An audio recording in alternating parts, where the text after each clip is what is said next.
Okay, who's got a song they want to start with? Grace, what do you got? In which book? 62 in the blue book. 62 in the blue book. Is there anybody that hasn't gotten this book yet that would like a book? This is the only one I got until I said they'll probably be here tomorrow. So if somebody wants it, I'll leave it up here on the front. And we've got more coming in this week. All right, number 62 in the blue book. Number 62, crown him with many crowns. Crown him with many crowns, the Lamb upon his throne. Lord, crown the heavenly anthem, crowns all music but its own. Awake my soul and sing of him who died for me, and hail him as thy matchless King through all eternity. Crown him the Lord of love, behold his hands and side, rich wounds yet visible above, in beauty glorified. No angel in the sky can fully bear that sight, but downward bent his wandering eye, and mystery so bright. Crown him the Lord of life, who triumphed o'er the grave, who rose victorious to the strife for those he came to save. His glories now we sing, who died and rose on high, who died eternal life to bring, and lives that death may die. Crown him the Lord of heaven, one with the Father known, one with the Spirit through him given from yonder glorious throne. To thee be endless praise, for thou for us hast died. Be thou, O Lord, through endless days, adored and magnified. John. Jesus saves. What page is that? 231. 231, Jesus saves.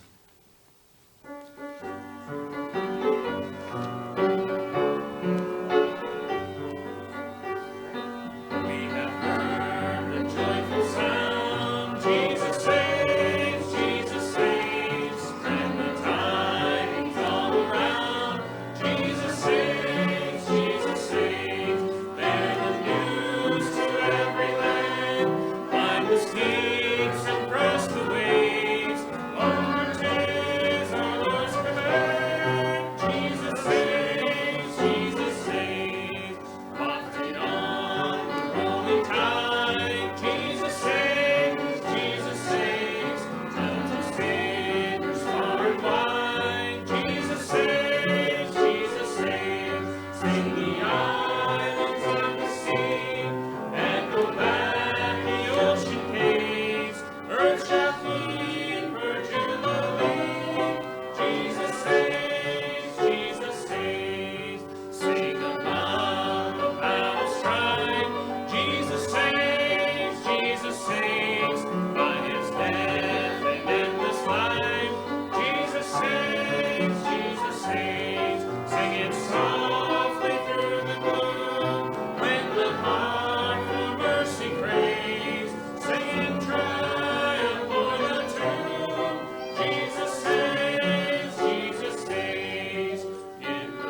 Bringing in the sheaves.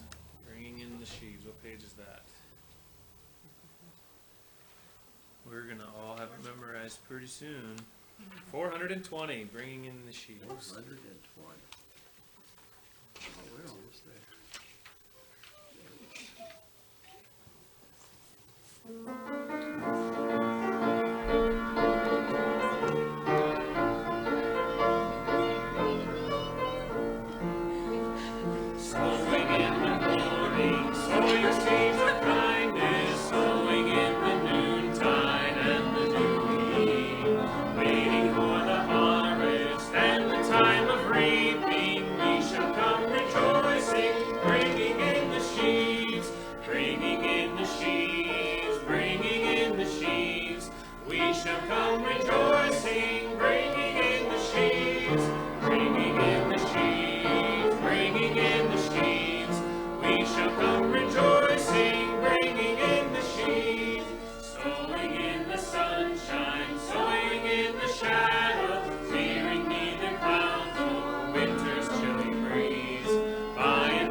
Show you something cool I found this morning I didn't think would fit into the message. Turn to Exodus 9.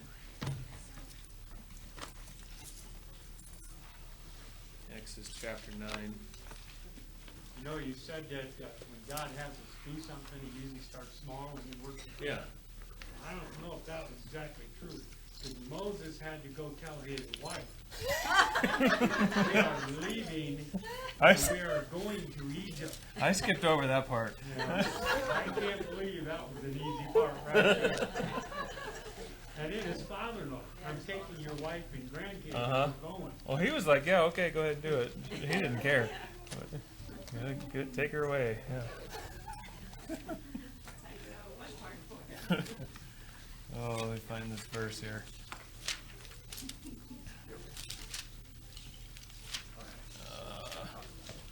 Exodus, here it is, 4. Okay, so I'm kind of an odd guy. You guys figure that out in a couple different areas. So one of my oddities that I don't apologize for, but I just admit, and you can deal with it or think I'm goofy.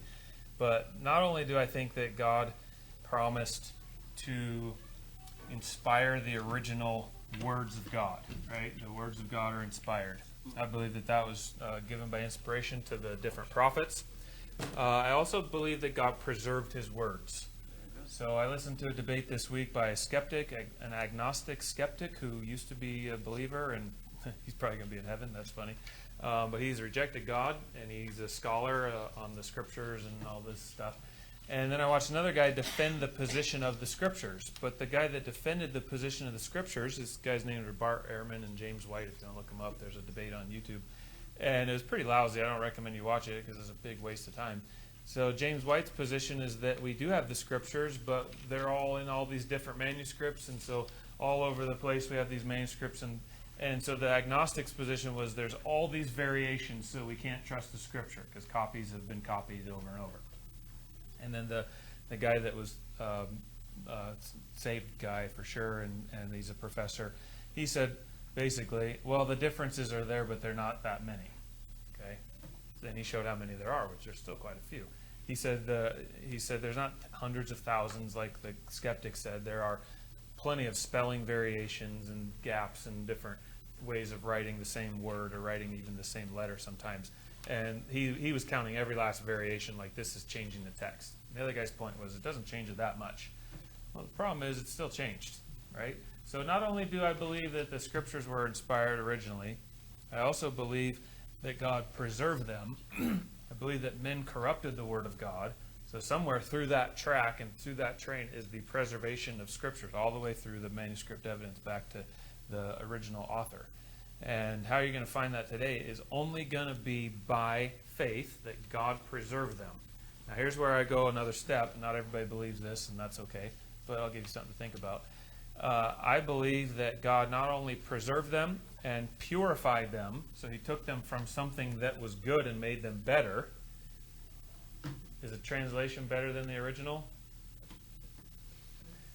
5 times in Scripture it is. Three places, 5 words, it's better than the original. We covered that on Wednesday night. I believe that God purified his words. That's what it says in Psalm 12, 6 and 7. Purified 7 times, thou shalt keep them, O Lord, thou shalt preserve them from this generation, even forevermore. So God promised to preserve them. I think he purified them. And I also believe that this book that I have in front of me is inspired. So there's 2 methods of it being inspired. Either the original inspiration was preserved all the way through and it's still God breathed, or God got involved in the translating work and breathed into the thing again. Amen. That's what I believe. And then you have this book in front of you. And I believe it's perfect and is pure and is preserved. Now, I don't know if the chapter markings are inspired, because God promised to preserve all his words, right? But sometimes I wonder about those 13:13s that show up all over the place, and the fruits of the Spirit add up to 9 every which way. Galatians is the 9th book in the New Testament, and it's got the 9 fruits of the Spirit. In the 5th chapter of Galatians, in the 22nd verse, and 5 plus 2 plus 2 is 9. And it takes up 2 verses. It's in 22 and 23, and 2 plus 2 plus 2 plus 3 is 9. I don't know how that's possible to all of those coincidences add up like that, and I could show you, I got stacks of them in my office of that kind of stuff. But I found another one. So look at Exodus 4. Look at Exodus 4. And I didn't know what to do with this a number of months ago. I counted up all the verses until I got to 2,000, and trying to find the 2,000th verse in the book. And along the way, I came across the 1611th verse, and I thought, well, I should mark that while I'm going through here. So I got to the 1611th verse, and it's Exodus 4, verse 9. Just happens to be another 9. 1611 adds up to 9. And it shall come to pass, if they will not believe also these 2 signs, neither hearken to thy voice, that thou shalt take of the water of the river and pour it on the dry land. The water which thou takest out of the river shall become blood upon the dry land. I thought, okay, I don't see anything in there that has to do with 1611 King James Bible. So I went on looking for other stuff. Then I started thinking, well, it's got the water and the blood in there, right? You got the Spirit, the water, and the blood. That's Jesus Christ on this earth. And then the Father, the Word, and the Holy Spirit in heaven today. So you got the water and the blood, and that's interesting. And water is the 40th word, and blood is the 50th word, but I don't know what to do with that. And then the verse has 54 words in the verse. I was like, 54. Well, you got 13 is something. 18 is pretty clear. That's 666 in the Bible. You got, 21 is 3 times 7, Revelation 22:21. And after 21, it gets kind of foggy until you get to 40. 40 is the number of judgment, and then 50 is the Jubilees, and 54 is nothing. What is 54? Then I looked up how many men are on the King James Translation Committee. 54. Does anybody know? That's not right. It's 54. Yeah. And there's all kinds of other numbers floating around. So there's the number 63 floating around that actually worked on it, is what people say. There's supposedly 47 men that completed the work. So there's all these other numbers, and nobody knows for sure. Nobody has a complete list of names, except King James was commissioned before it began in 1604. He was commissioned. I didn't write the guy's name down. But he said this: a list of names of 54 men was forwarded to the king, who approved the proposed list of translators. So the original proposed list of men was 54. And the 1611th verse in your Bible just happens to have 54 words in it. All right, turn over to Exodus 8. Turn over to Exodus 8. This doesn't do anything for some Now I people, can sleep tonight. but I love this stuff. Paul's bored out of his mind. Hold on, we'll talk about women cutting their hair here in a minute, but get to the questions. Exodus, where is it? Is it later than that? Get to the 2000th verse. Some of you will appreciate this. I think you should give him some more chores to do.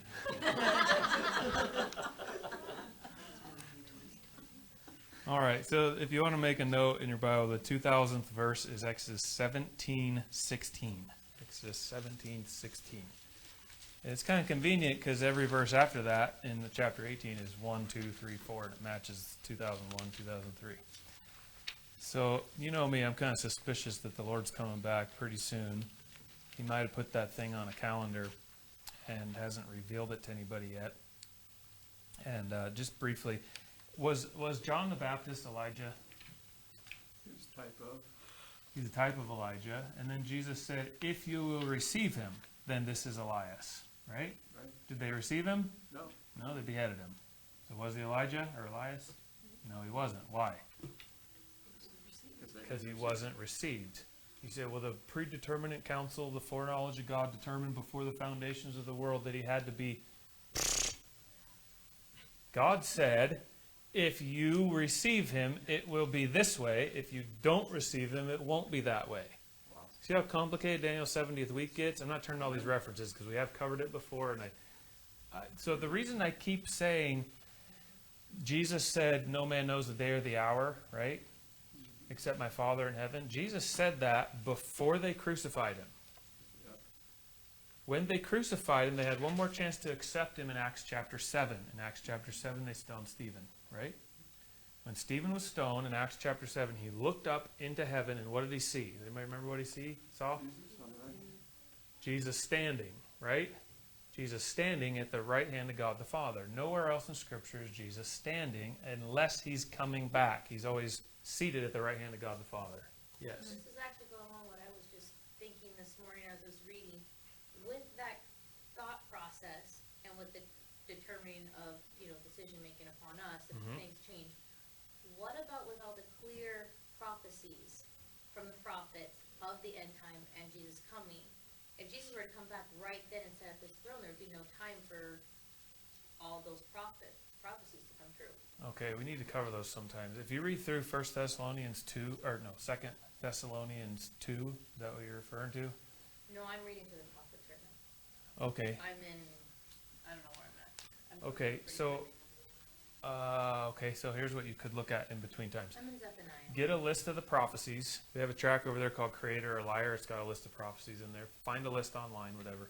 Get a list of prophecies that have been fulfilled, okay? And then read those in the Old Testament. And when you're reading those in the Old Testament, say, okay, I don't know the New Testament yet. I'm just reading this as if I only know the Old Testament. And you read that prophecy, it could mean a lot of things. Yeah, there's double meanings in many of those. Well, no, Double, the one I'm nothing. talking It's about, like like hundreds. the- like it- There's the ones 20 I'm at a talking about minimum. is specifically the day of the Lord, and then the things that will happen before with all the directly. So I can. Some are very specific, but there's a lot of prophecies that leave room for different variations. So when I teach, is the tribulation 7 or is it 3.5?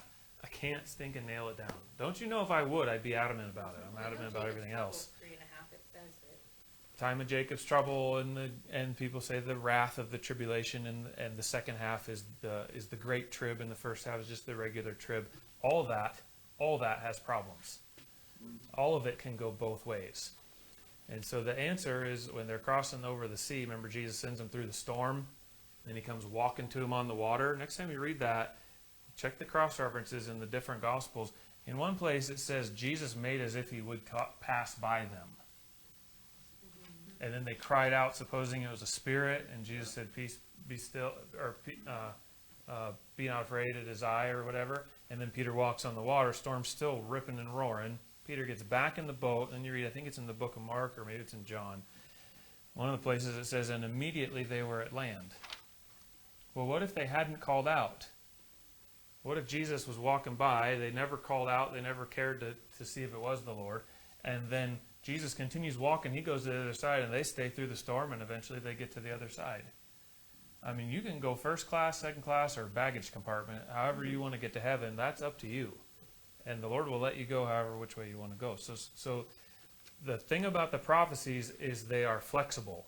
When you read the prophecy of like Genesis 22, God will provide himself a lamb for a burnt sacrifice. What does that mean? Well, like, obviously it means Jesus Christ is the Lamb of God. Well, yeah, you can say that now because you're looking back through time playing Monday morning quarterback on the whole thing. So those prophecies have options available to them. And when the Lord gives a prophecy, he says, no man knoweth, present tense, when he said it, the day or the hour. Why? Because they hadn't rejected him yet at that point, and they hadn't crucified him. When they crucified him, they had one more chance. They had Stephen. And then it looks like he could have come back right then and set up the kingdom. If they'd accepted John the Baptist, he would have been Elijah. Or John the Baptist could have been resurrected because he gets beheaded, right, and resurrected. That happens anyways in Revelation. See all the possibilities that are opened up back there? This stuff in Scriptures is unlimited. So when you say, well, this has to happen before the rapture. In Thessalonians, I can read through there and show you how every one of those things has already taken place. The man of sin has been revealed in a general sense. The tabernacle is ready to be built. It will be thrown up overnight as a tent. The man of sin, I already said that, man of sin, and then the tabernacle, what's another big thing? Strong delusion and deception and all the other things. That's, in general, that's true. I don't know how bad it has to get to where God says this qualifies. But the rapture could happen at any moment. Now, you know what I believe. I'm going to hear a trumpet, and you're going to get some pre-warning, and I think there's some other things. It's not just a snap of the fingers. I think there's some other things going on with the rapture. But are those things fulfilled? In one sense, yes. Do they have to be fulfilled all the way down to the technical letter of the thing? Maybe. And some of those haven't happened yet. Who's the Antichrist? It's Kamala Harris. Nope, has to be a man. Who's the Antichrist? It's Biden. It's Obama. It was Mussolini. There was one preacher, he said, if Mussolini isn't the Antichrist, I'll quit preaching. Well, Mussolini wasn't the Antichrist, and he kept preaching. Right? It was Hitler. Well, it might have been Hitler. Maybe it could have been, but it wasn't, because he's dead, and we're still here, and nothing, 7 years has come and gone a few times. Okay? So when it happens, who's going to know? I believe the church is going to know, and not some prophecy.somebody.tbn nonsense.com. All right? All right, so look at Exodus chapter. I'm not saying God doesn't love those people and can't use those people. They just are sensational at the expense of the truth sometimes. All right, get Exodus 17, verse 16. That's the 2000th verse. So if you want the 2030th verse, you go down to 27 verses of the chapter, and then 19:1 is 28, 29:30 is verse 3, 19:3. That's the 2030th verse in the Bible. I'm not saying the Lord's coming back at the second advent in 2030, but I think he might. Look at verse 3. And Moses what? That's what he does at the end of the tribulation. At the end of the 3.5 years, right before the second advent begins, Moses and Elijah are caught up. It's 2030. Might fit. If you keep reading, look at verse 4. Ye have seen what I did unto the Egyptians, there's the world, how I bare you on eagle's wings, supernatural protection, and brought you unto myself. Who? The nation of Israel, restored. Now therefore, if you will obey my voice, indeed. If you read this as the future, you're like, man, who wouldn't do this? Well, and keep my covenant, ye shall be a peculiar treasure unto me above all people, for what? All the earth is mine. Millennium. Looks like the beginning of the millennium is starting. If you back up, because I want to figure out our rapture, if you back up 7 verses, I didn't get much at 3.5, but 7 verses previous, go to verse 23, 18:23. If thou shalt do this thing and God command thee so, then thou shalt be able to what? That's God's people enduring through the tribulation. And all this people shall also go to their place in peace.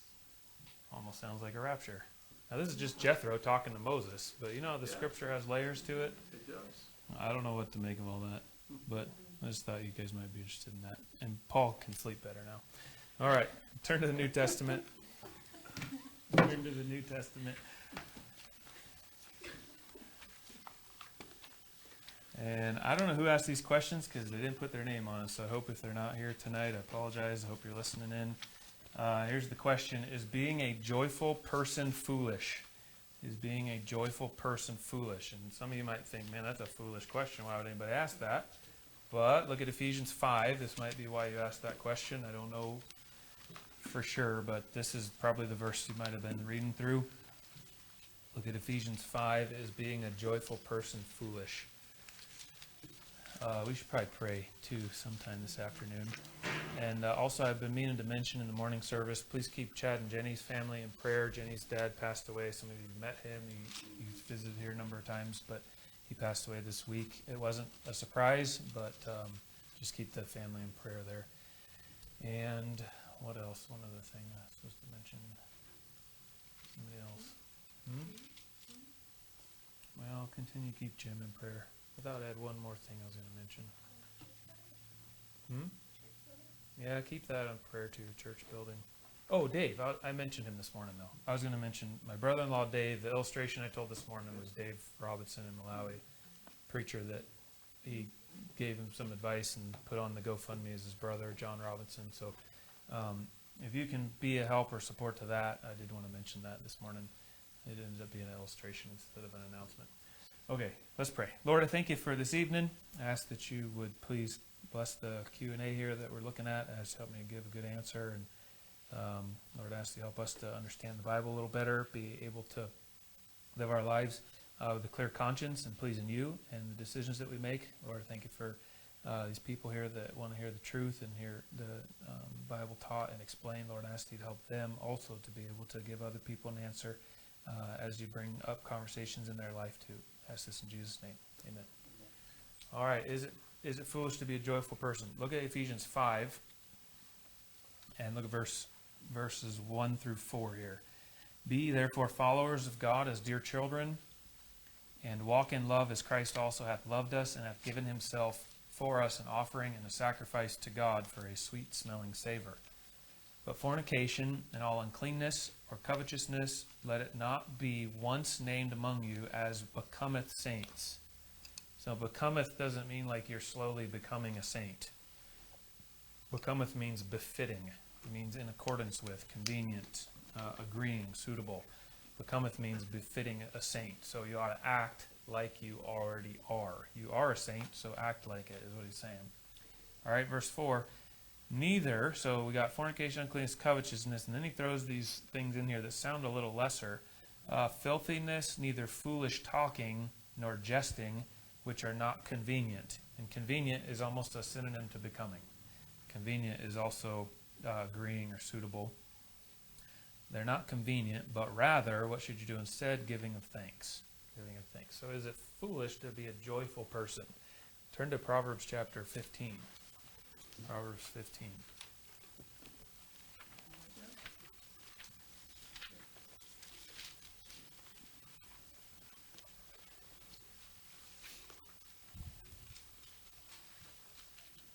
And look at verse 13. This is one of my favorite verses in the book of Proverbs, one of my favorites in the Bible. A merry heart maketh a cheerful countenance, but by sorrow of the heart the spirit is broken. That's not my favorite one, the next one. Proverbs 17:22. But that says a merry heart, so there's some joking and joyfulness. Look at Proverbs 17:22. This is the one. A merry heart doeth good like a medicine, but a broken spirit drieth the bones. Now, if I take that verse literally, it says that being joyful and happy in your spirit and in your attitude is healthy for you. It's like a good medicine. And the opposite, having a broken spirit, being discouraged, being despondent, having a cloudy conscience because you did something that you don't know if is right or not, and then you feel guilty about it, that's a broken spirit, drieth the bones. Well, if you take it literal, that's affecting your health. One of them is affecting the way that your physical body operates based on the way your mind operates. And if the psychologists ever got that figured out, that would be a miracle in and of itself. They'll never figure it out. They just don't have the ability to understand the way that God made things. because they don't believe in a body, a soul, and a spirit. You know what psychologic means? Psyche? What does psyche mean? Anybody know? It comes from a Greek word, psyche. Not spirit. It's soul. And logos is the word of, or the study of. So the word or the study of the soul. Show me an anthropologist who even believes you have a soul. I mean, there's a few Christians, but show me one that even believes you have a soul, and he's going to do a study on the soul and tell you how the mind is interacting with the body, and he doesn't even believe the mind is a non-material thing, some of them. And the Bible says a merry heart doeth good like a medicine. So that verse says it's good to joke around, and the New Testament says avoid foolish jesting. So that's the only time jesting shows up in the Bible. And when you look it up in the dictionary, it's an old word. You can go to the Greek if you want. I just stick with the English. Witticism in a vulgar sense, and then ribaldry. Anybody know what ribaldry means? Has anybody even ever heard that word used? Sounds vaguely familiar to me.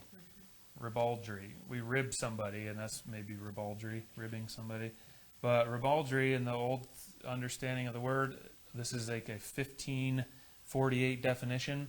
Obscene, coarse, irreverent language involving debauchery. In the context in the scriptures, without a dictionary, look at the context again, or I'll read it to you. Ephesians 5:4. Neither filthiness, nor foolish talking, nor jesting. So when you read through the Bible defines itself.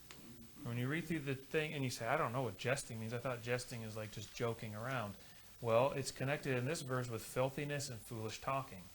And then you get an old dictionary out and you find out, when whoever said that, they were talking about obscenity and debauchery in somebody's speech. It's a mocking speech, a taunt, or a jeer. So that's the only verse that uses the word jest, and it says to avoid it. And it doesn't mean that you shouldn't joke around or be a joyful person. So the answer to that question is no, it's not foolish to be joyful. And of course you're commanded to be joyful. I'm not going to go through all those verses. What's that? Yeah, make a joyful noise on top of that. All right. Go to 1 Corinthians 6. 1 Corinthians 6.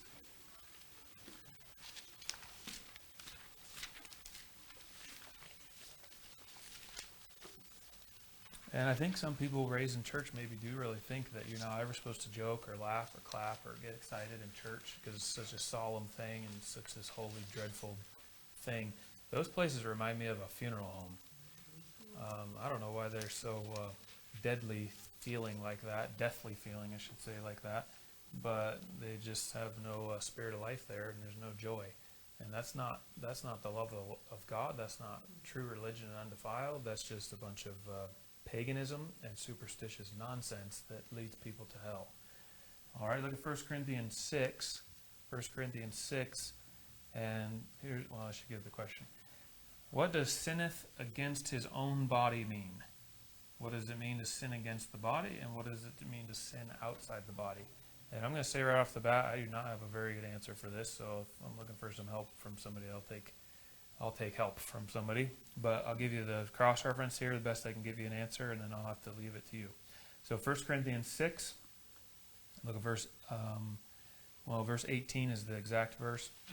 1 Corinthians 6:18, it says, flee fornication. So run away from it. Don't get as close as you can to it and hang out and what the Bible calls sporting and go as close as you can. The Bible says flee fornication. Run away from it.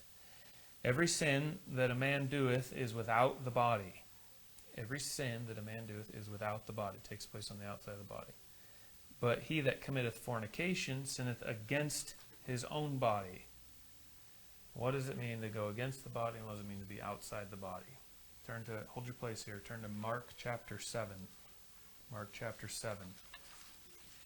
I'm sure this is the cross-reference, but for me to articulate it, I cannot quite place it into words.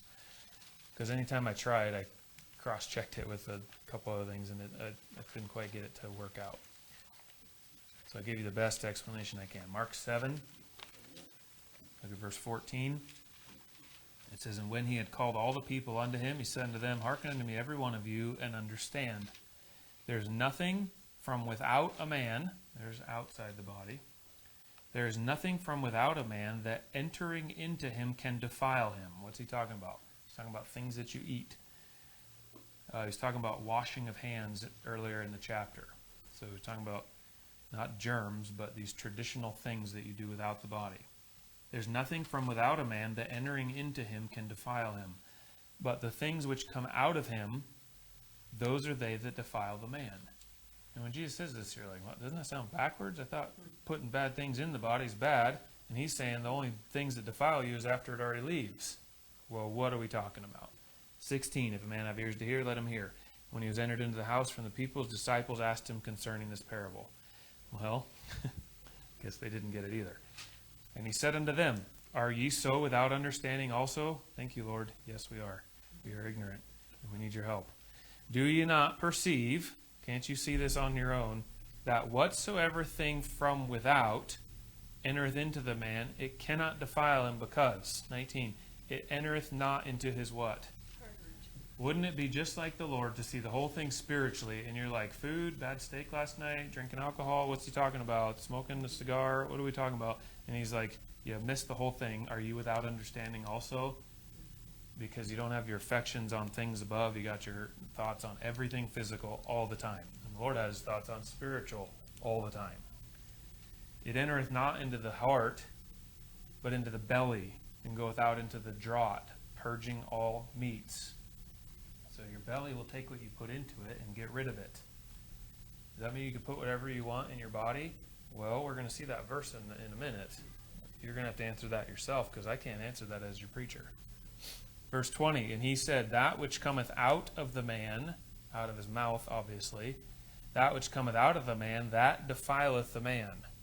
And it's not just the mouth. It shows up in your actions. It shows up in your responses. Look at 21. For from within, out of the heart of men, proceed evil thoughts, adulteries, fornications. That's our context in 1 Corinthians 6. Murders, thefts, covetousness, wickedness, deceit, lasciviousness, an evil eye, blasphemy, pride, foolishness. All these evil things come from within, and defile the man. So go back to 1 Corinthians 6 with that in mind, and look at the spiritual mention in the context. Look at verse 17. Right before the verse we read 18. Look at 17. But he that is joined unto the Lord is one what? Spirit. So there's something about committing fornication or adultery, joining yourself to a harlot. There's something about that affects your spirit as well as your body. So in the occult, with demon possession and a bunch of wickedness going on, there's always sexual stuff involved in that. And there's something spiritual that takes place there. I'm not going to elaborate on it further than that. You can read your own weird books on it on your own time. It's just simple to me to take the first two words of verse 18 and run with that.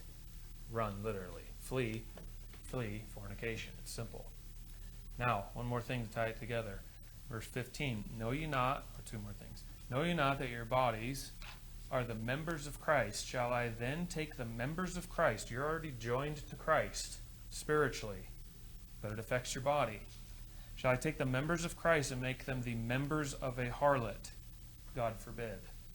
So you're joining yourself in the world, you're joining yourself to harlotry, and then you're joined to Christ. And God says you're messing up the whole, you're making a big mess. You know what picture it messes up? Remember Moses smacked the rock and the water came out, and God said, good job, Moses, thank you for smacking the rock. God says, speak to the rock. What does Moses do? He smacks it again because he's got a self-sufficiency, anger problem.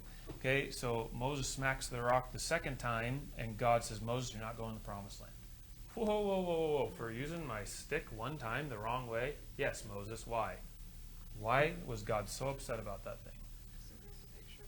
It ruined the type of Jesus Christ. Who's the rock? Jesus Christ is the rock. Our Peter, upon this rock I'll build my church. Jesus says, I'm the rock. Their rock is not as our rock. What do you do to Jesus Christ? Jesus Christ got crucified. He got smitten one time, and that gives everlasting life to everybody. The water flows out. Am I supposed to crucify the Son of God afresh? Nope. Hebrews chapter 6, no, you better not. Nope. You're supposed to do what? Speak. You speak to the rock, Jesus Christ. And God says, Moses, I was trying to make a picture here. I don't know if you haven't figured this out yet, Moses, but types are really important to me in the Bible. Those layers and reading between the lines that the liberals despise and make fun of you for believing the Bible's literal and then taking it one step further. I love that stuff. And I love a man who has faith in me to believe that my words are just more than printed ink on a paper that just happened to show up, and this is all that it is, that we can kind of make a guideline to live by. No, every word of God is pure. God promised to preserve them from this generation forever.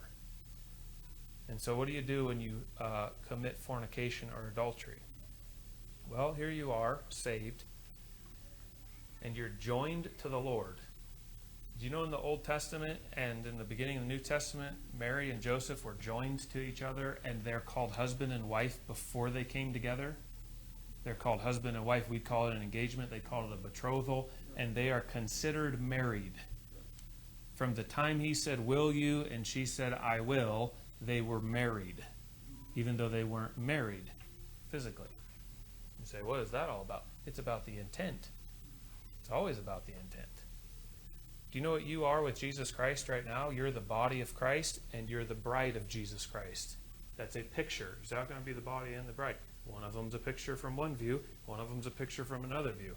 I'll give you another one. We're all going to be like Jesus Christ in heaven. What does that mean? We're all going to be men in heaven? How are we? A male and a female and a bride and a body. It's different pictures from different perspectives, and if you mix them all together, it just doesn't make any sense. So the picture is a marriage. One of those pictures, you're the bride, and you're engaged to Jesus Christ. Did he give you his word that you'd be married? You're married, but the marriage hasn't been joined together yet. So it's a long-distance relationship between you and Jesus Christ, and one day you'll be joined in heaven, and the way they say is the marriage is consummated. It'll be consummated in heaven, whatever that means in heaven. I got no idea. You know what happens when you, well, turn to the other one. Is it 1 Corinthians 11 or 2nd? 2 Corinthians 11.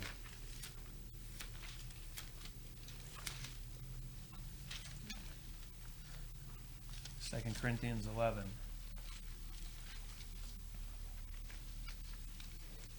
Would to God you could bear with me a little in my folly. Paul says, just hang on for a second, bear with me. I'm going to explain something here. Just try to follow along. Humor me. For I am jealous over you with a godly jealousy, for I have espoused you to one husband. Paul says, I introduced you to Jesus Christ. I set you guys up. Matchmaking Paul here. For I have espoused you to one husband, that I may present you as a what? A chaste virgin to Christ. But I fear that you're not a chaste virgin.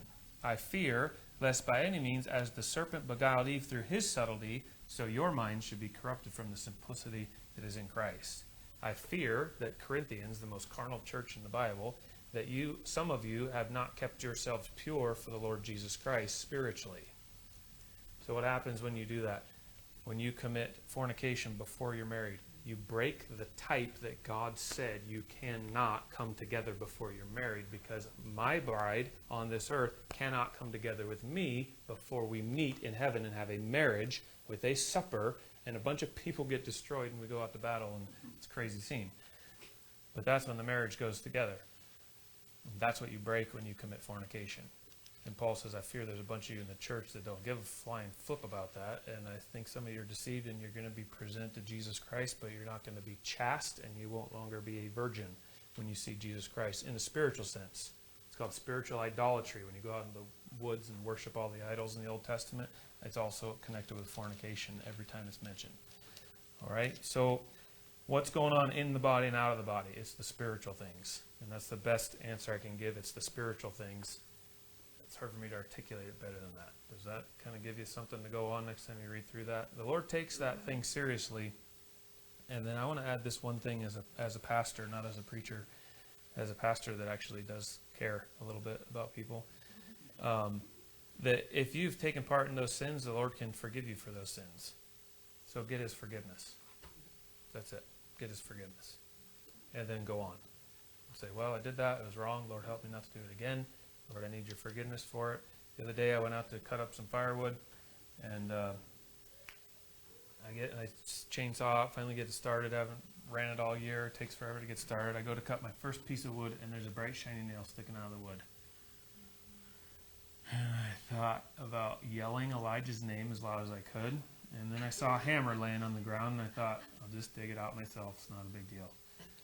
So I pull out that nail, and then I see another nail buried all the way down to the bottom. And I thought, well, Elijah left 2 hammers laying in the yard, so I can use 1 hammer to dig out that other hammer. Fortunately, Elijah left 2 hammers laying in the yard. So I dug out the second nail. And then I chopped up that wood and walked over and saw another piece of wood just nail. And then I had to call Elijah over. Or you sent him out. Did you see all this happening? That saw it in real time. Like, you could see the steam, like, changing the universe around me. So Elijah comes out with his guilty look on his face, and he had to dig nails out of the wood. So instead of being mad at him, I thought, this is a good learning experience. This is a sermon illustration that every preacher has used before. I was like, Elijah, he needs some help with the last couple nails. I said, do you see that nail? I said, nails are kind of like sin, aren't they? Yeah.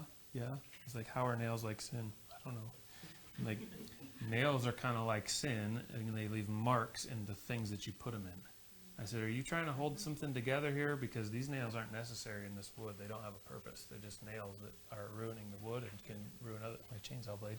So I said, we got all the nails pulled out, right? And there's the nail that's kind of like sin, and God can forgive you of your sin, but what's left in the wood?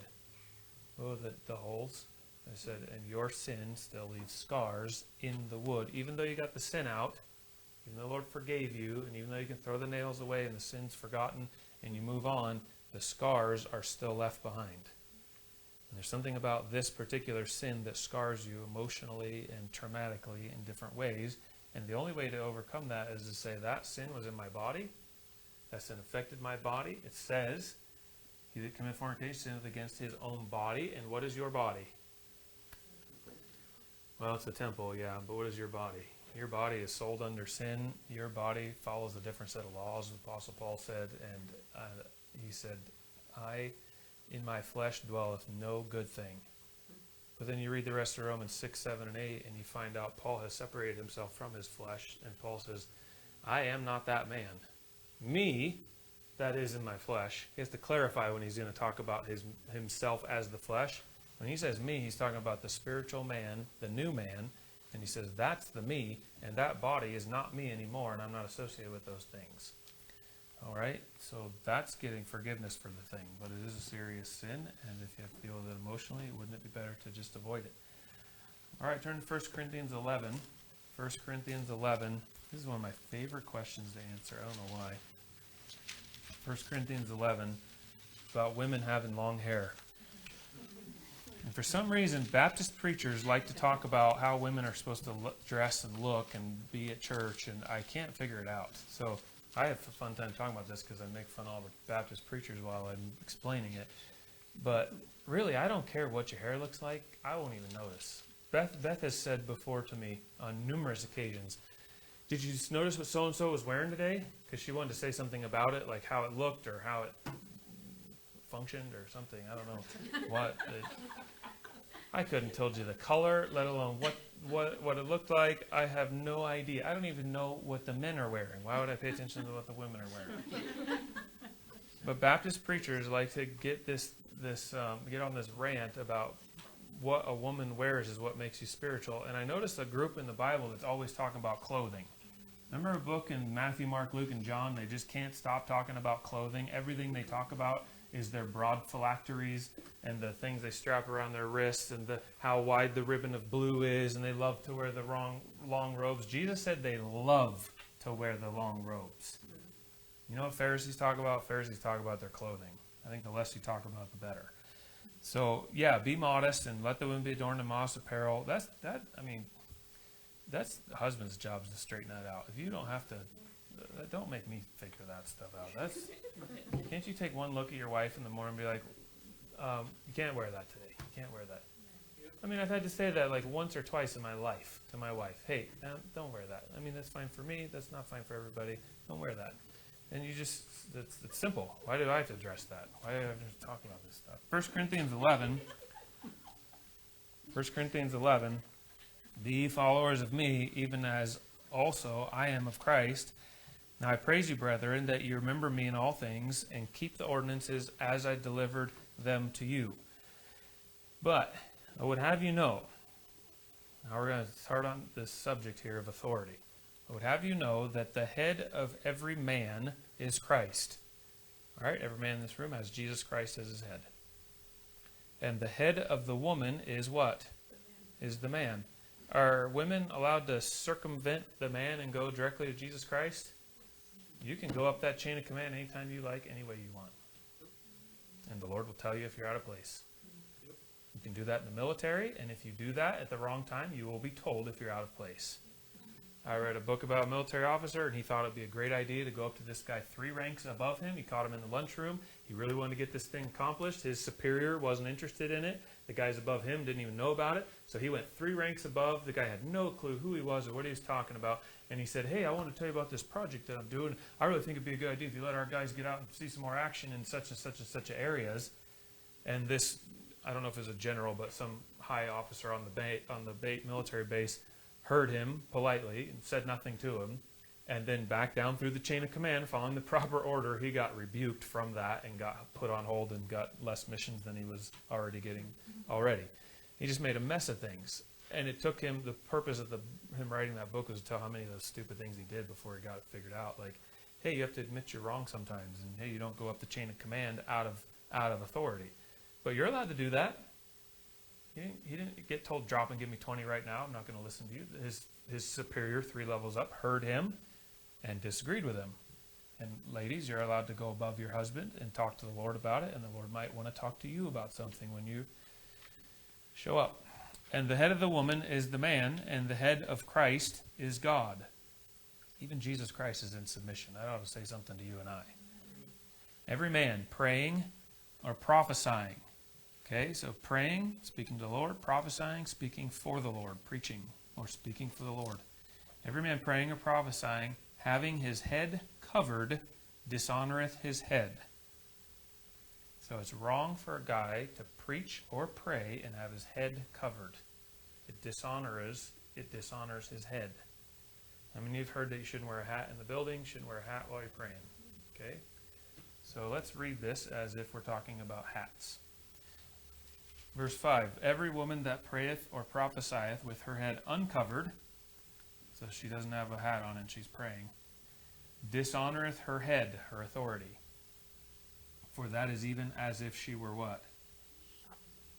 Even if she had her head shaved. I thought we were talking about hats. I'll give you a hint here. We're not talking about hats. Okay. Verse 6, for if the woman be not covered, nothing on top of her head, if it's a hat, let her also be shorn, have her hair cut all the way short. But if it be a shame for a woman to be shorn or shaven, let her be covered.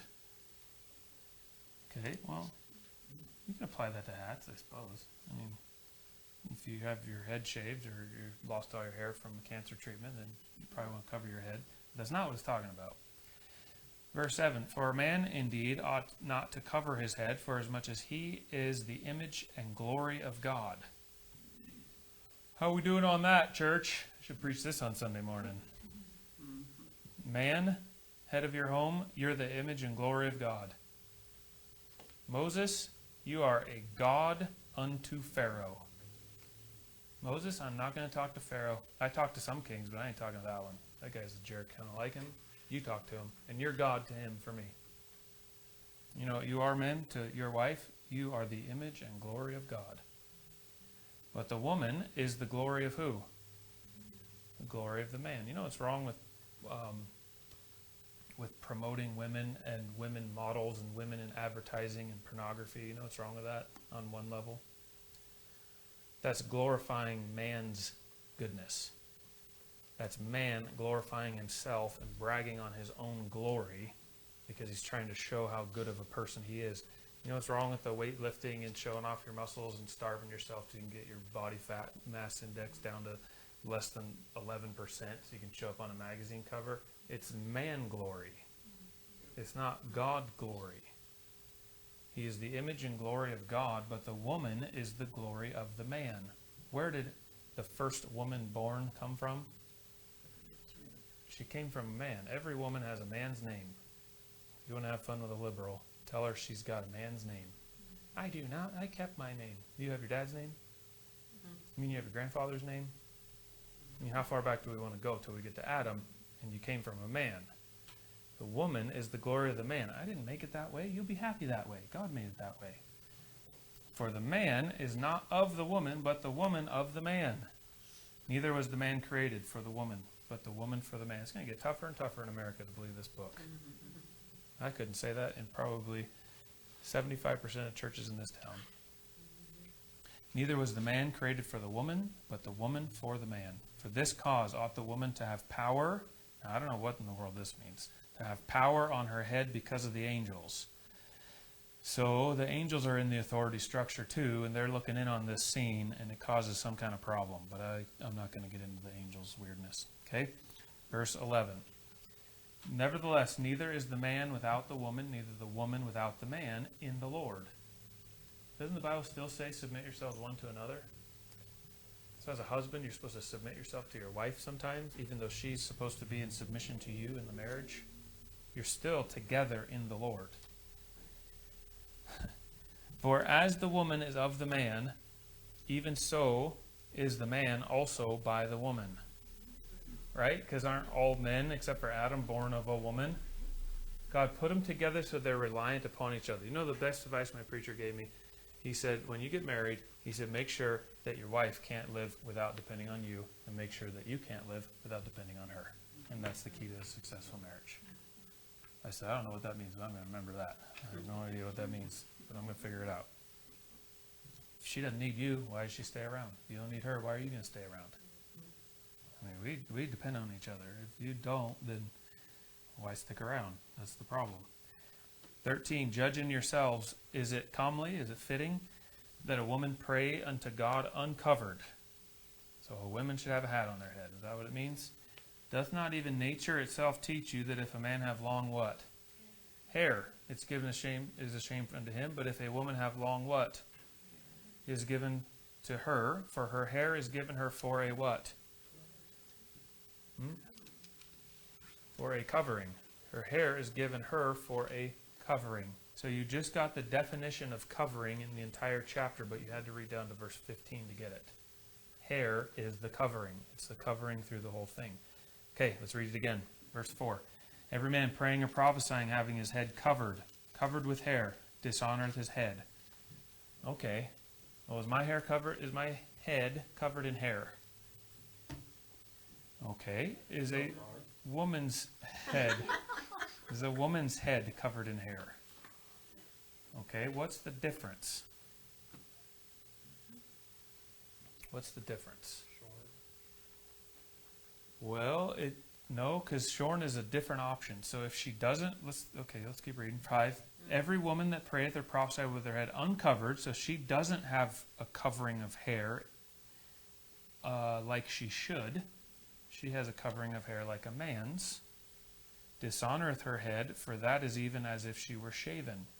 And if she's not covered, let her be shorn or shaven. Okay? So if she can't cover her hair, she should shave her head. And no woman's going to do that by choice. At least most of the women. Not the ones pleasing God. So why would she do that? See, don't you love having a Bible where it just undoes everything else and then you have to dig into it a little bit and figure out what he's talking about? The answer is going to be plain as the nose on my face as soon as we get to it. It's so plain you can't miss it. But if you got this idea of a woman bun covering thing, and you got the idea women have to wear hats in church like it's 1985 again, you're never going to get this thing figured out. Verse 7, for a man indeed ought not to cover his head for as much as he is the image and glory of God, but the woman is the glory of the man. Okay, verse 14, doth not even nature itself teach you that if a man have what? Long hair is a shame unto him.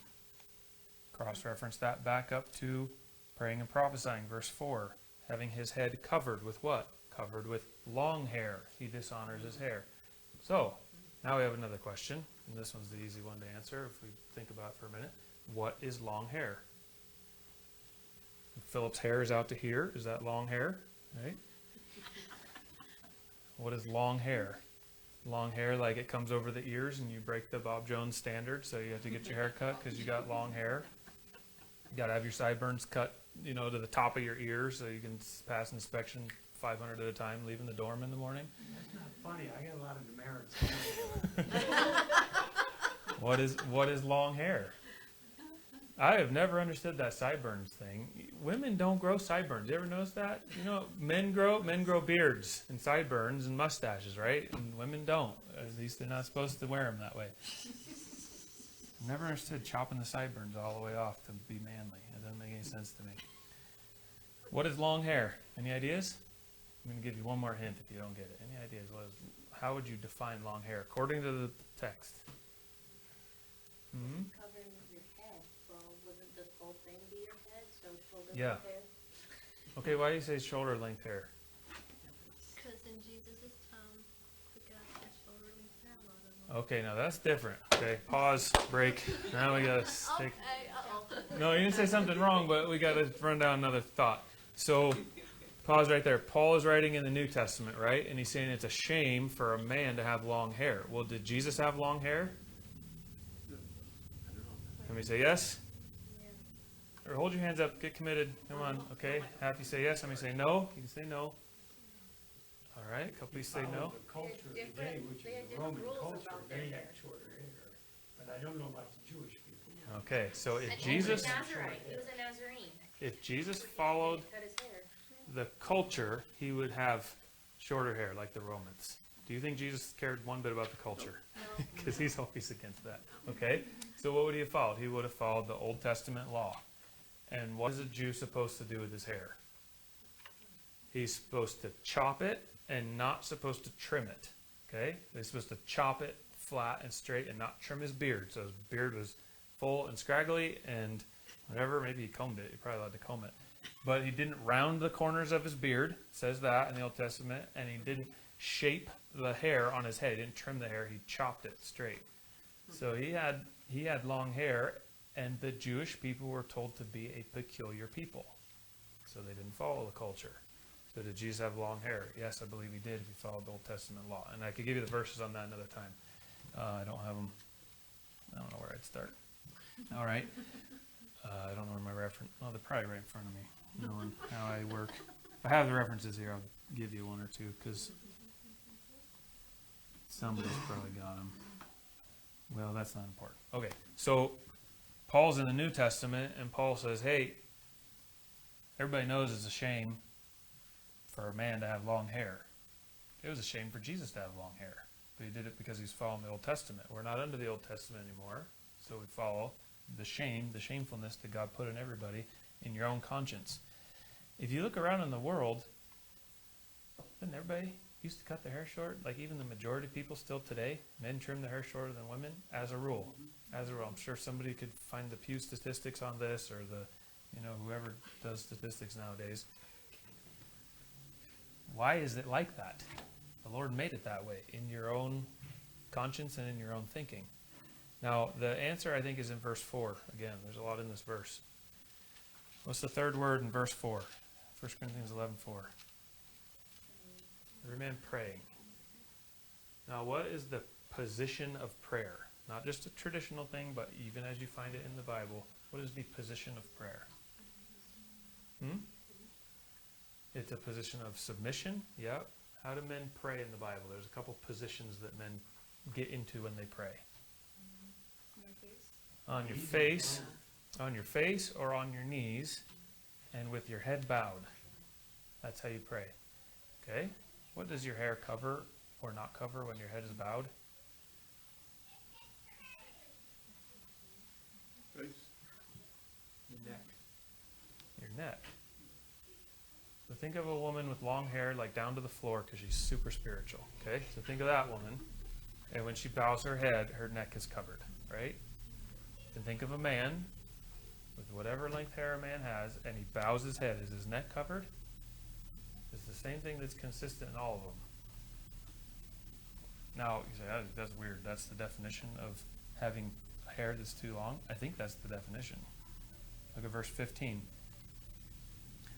But if a woman have long hair, it is a glory to her, for her hair is given her for a covering. In the context of what? In the context of praying or speaking for the Lord, prophesying. The man that has his head covered dishonoreth his head. So a man is not supposed to cover that, and a woman is. You say, why is that the definition? Because the angels are looking. I don't know. I have no idea. This cause ought the woman to have power on her head because of the angels. I have no idea. I have no idea. All I know is that you know that a woman that chops her hair up to here and shaves her head and looks like what we call on the job site, I can't say in the pulpit, and when a woman looks like that, you say, huh, she's in rebellion against authority. How do you know that? I don't know. You can spot it a mile away. Are the Pentecostals about the only ones who really push this anymore?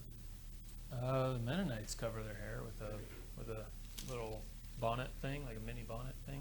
I meant the long hair. All our students at BCS that were Pentecostal. Yeah, man, some of them, their hair was really long. Yeah.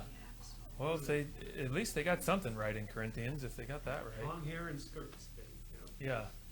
So like I was saying, like you can have hair down to your feet and be super spiritual, right? I mean, what if you take the thing that far? You're like, my long hair is spiritual, so I'm going to grow it longer, so I'm more spiritual. Well, go sit on a pole like a monk in the Dark Ages. I mean, what are you doing?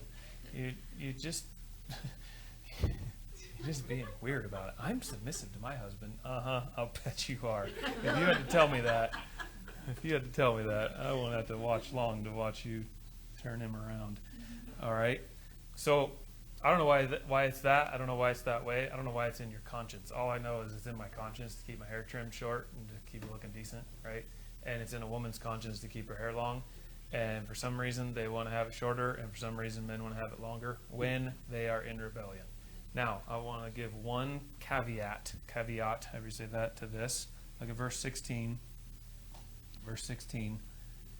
But if any man seem to be contentious, we have no such custom, neither the churches of God. Paul almost undid everything he said there. Almost undid. He almost undid the whole thing there with that one statement. What do you mean he almost undid it? I mean that if that's that big a deal to you and you're that against it, then don't worry about it. Who cares? And also, how about this? Also, if you're 70, 80, 90 years old and your hair doesn't grow like it used to, right? I mean, I understand that. Don't be stupid about it. Okay, so Paul's saying, I'm just trying to tell you something that's common knowledge. It's a shame. Nature teaches you this. It's natural and it's normal. And God put natural and normal things about your nature into you to know. And you know those things. And if you go against those things, it just kind of tells everybody else where your heart's at. Because what's in your heart comes out on the outside. And if you make yourself all super spiritual looking on the outside and your heart's just as wicked as the coal stacks of hell, then it doesn't matter anyways, right? Because your heart's still wicked. So there's these little hints. I tell my kids when we're walking around sometimes, I said, some people tell on themselves and give you a warning before you meet them in the street. Sometimes people cover their bodies with tattoos and black clothing and spikes all through their mouth, and they're just telling you ahead of time, I'm in rebellion to my authority. I don't care what authority says. That transcends the police all the way to God and every parent and relative and teacher in between. And they're giving you that warning, so judge them and take the warning. Thank you, Lord, for showing me that that person is in rebellion, and I'm going to be super polite to him, and I don't want to tick him off because he's not working with a full deck or something, or he's just in rebellion, right? Whatever it is. I meet those guys, I'm friendly to them. If I got a track, I give them a track. If I can talk to them about the Lord, maybe be a help to them, maybe give them something to encourage them.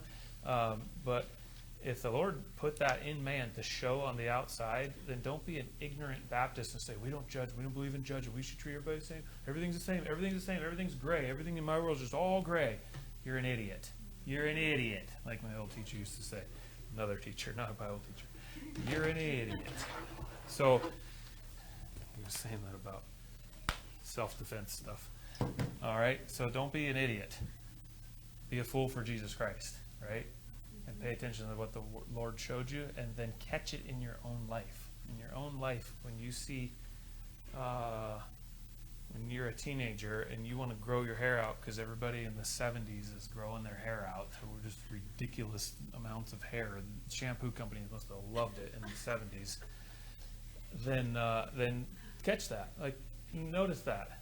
And when it happens and you see it in Scripture and the Lord shows it to you, then fix it and say, okay, Lord, do something to this, and you put it in your Word, and I don't even understand what it's all about, but I know it's happening, so I'm going to address it, and you keep right between you and the Lord. Okay. Anybody got any questions on that? Better stop there. Yes. It says about human nature shows you about male having shorter hair. My coworker always quotes that because he's got a mullet and he really thinks a mullet. And so he always like that, and he's always like, well, what about lions? So they got a big mane and everything like that, and even some breeds of dogs, the male has a bigger mane and stuff. Well, that's not a person. So let me give you something. Turn to Revelation 1. Revelation 1. People have used that argument with me before, like, did you know that you can find animals that are having homosexual relations, and so that shows that it does happen in nature? Can you answer that? It's true. They're animals. How about that one? And a lot of Well, times it's not brother. even homosexual, it's a dominance thing. Yeah. Well, brother, in Genesis chapter 1, man is a different creation than animals. So I understand evolutionarily, like you believe that, but don't call me a hypocrite for saying homosexuals weren't born that way when I'm being consistent with Scripture from Genesis all the way through the New Testament. That's ridiculous, okay? So your answer to him is, oh, so you're like a beast? You're like an animal, like a beast? That's your answer to him. So I thought you were above the beasts and a little below the angels. Look at Revelation 1, though. And another argument to that is, well, how come Jesus has long hair and then he has long hair when he comes back? Look in Revelation 1:13, in the midst of the 7 golden candlesticks, one like unto the Son of Man, clothed with a garment down to the foot, and girt about the paps with a golden girdle. His head and his hairs were white like wool, as white as snow, and his eyes were as a flame of fire, his feet like unto fine brass. So it looks like Jesus Christ has a bunch of bushy white hair when he comes back. I don't know if it specifically says it's long. No. But he does have a white hair. Maybe he's got a Baptist Bob Jones haircut by then when he comes back. But have you ever seen the pictures of the judges? Old judges in England, right? And they put on that wig and it's all rolled up with hair white like wool. They are imitating, and they're doing this with a good motive. I mean, as corrupt as they are. Their motive is to be in a position of authority like Jesus Christ with white hair, because white hair is associated with an elder, and you give honor to elders in that position. And Jesus Christ has aged by this time, and his hair is white. It's white with the centuries. So that's another issue, I guess, that some people bring up about the long hair. What about the judges and George Washington back in the day, and the founders all had long hair? Well, some of them were in the leadership and position, and they thought in their culture that was a symbol of authority. So you see how that's an exceptional thing? That doesn't like prove the rule that you should look like a beatnik Beatles from the 60s. That's or look like a lion. I'm gonna grow a mullet because of a lion. You got to make fun of those people. That's the only thing you can do. You guys have to make fun of them, because don't worry, he won't mind. He can take it. Was it the Hiles guys that tried to say Jesus did not have a long beard? And beard? and John R. Rice We had track out. We had an Yeah. evangelist once, and he just railed on it. John R. Rice had a Guys track. that had beards at the time. Yeah, Jesus had a beard because they ripped it out on the cross, but he Said it also was just a growth overnight. That'd be kind of hard to pull out. Just an overnighter. yeah. Be careful when you're trying to force the Bible to fit your interpretation. And I know that, like, if I'm going to say you ought to have short hair, and then you say Jesus had long hair, so I'm going to have long hair, then now I have a Bible lesson on my hands, right? Okay, well, let's do the Bible lesson. You know, I'm not going to. Let's all be Baptists because we're Baptists. That's just going to spiral down the toilet. So let's stay away from that. I think the reason most of them were saying it was because at that time guys like Spurgeon were riding around on motorcycles. Right. All this stuff. It was. Trying to It's the fight keep of from the doing culture. that. They all wore bell bottoms, and they all had these goofy It's plaid rebellious, just stuff. like you said. It's all about. That's all it's about. Rebellion, just to be different. Yeah, and it came about after the churches went totally apostate in the 50s. And then they couldn't keep their young people in I actually control thought anymore. about doing it, but after living with my dad, and then going to Pillsbury, and then going to the army for 30 years, and then marrying Judith, I never had a chance. Shot down at every I turn. didn't have a chance. Sometimes God helps those who can't help themselves. That's right. She's been my barber for the last 46 years. Sit down in this chair. All right, let's pray. Lord, thank you for being able to look at your words again. I ask you bless it. I ask you bless us as we go our separate ways. Watch over everybody. Lord, please be with the Peterson family. Please comfort them. Please give them a good funeral service, good guy to direct it and preach there. And Lord, I ask you to help them to remember all the things that come to mind when you see somebody die, that you're going to see them again, that they're better off where they are now, and that we get to look forward to that day and maybe have a few more spiritual thoughts about some things that are eternal. Lord, I ask you to bless us here as we go our separate ways. Please help us to love you and please you with the decisions that we make this week. In Jesus' name, amen. And when she got done, she'll start.